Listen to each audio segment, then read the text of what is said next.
నీకు అసాధ్యం అనిపించేది నేను సుసాధ్యం చేస్తాను. కానీ నాకు కొద్ది సమయాన్ని ఇవ్వు. ఒక్కొక్కటిగా నేను పూర్తి చేస్తాను. ఇక నుండి నీవు దేనికి భయపడవద్దు. ఇప్పటి నుండి అంతా సవ్యంగా ఒక్కొక్కటిగా చక్కబడుతుంది. లోకం నిన్ను చిన్నచూపు చూసినా నీవు దేనికి దిగులు పడొద్దు. నీ శక్తి ఏంటో నాకు పూర్తిగా తెలుసు. నీ ప్రతి అడుగులోనూ నీకు తోడునై ఉంటాను. ధైర్యంగా అడుగులను ముందుకు వెయ్యి. బాధించే గతాన్ని వదిలిపెట్టు. ప్రస్తుతం నీ జీవితంలో జరుగుతున్న మార్పులను చూసి కంగారు పడవద్దు. చీకటి వెళితేనే కదా వెలుగు వచ్చేది. అలాగే బాధించే గతము చీకటి లాంటిది. భవిష్యత్తు అనేది రేపటి వెలుగు లాంటిది. ఈ విషయాన్ని ఇప్పటికే పలుమార్లు చెబుతూ వచ్చాను. ఇప్పుడు కూడా అదే చెబుతున్నాను.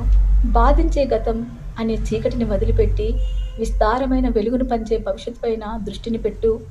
నీ ఆలోచనలన్నీ భవిష్యత్ కార్యాచరణపైనే ఉండాలి.